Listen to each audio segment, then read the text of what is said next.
हरे हरे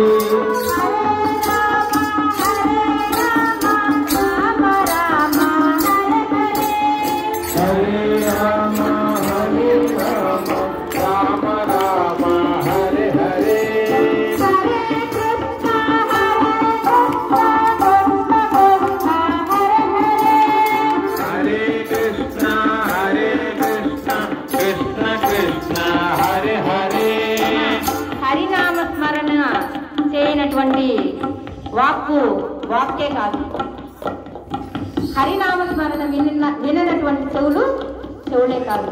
మీరందరూ కూడా స్వామి దగ్గర చిన్నపిల్లలు లాంటి వాళ్ళము. ఆయన దగ్గర బిడియపడాల్సిన అవసరం లేదు. తల్లి దగ్గర ఎవరమన్నా బిడియపడతామమ్మా? పడం కదా. ఆయన నామస్మరణాన్ని చాలా ఉల్లాసంగా, ఉత్సాహంగా, గట్టిగా చప్పట్లతో అందరం కూడా చేద్దాం. సరేనమ్మా? గట్టిగా పలకాలి. నేను గెలుస్తానా? మీరు గెలుస్తారా? చెప్పండి. మీరందరూ మేమే గెలుస్తాం. మీరే గెలుస్తారా? మీరు గెలిస్తే మీరు అడిగింది నేను ఇవ్వాలి.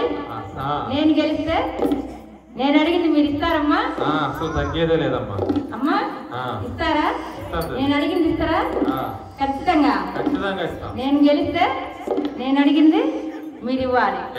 మీరు గెలిస్తారనుకో మీ బదులు నేను ఒత్తాసు పలికి అన్నాను. నా ఇజ్జత కాపాడండి. సరేనా?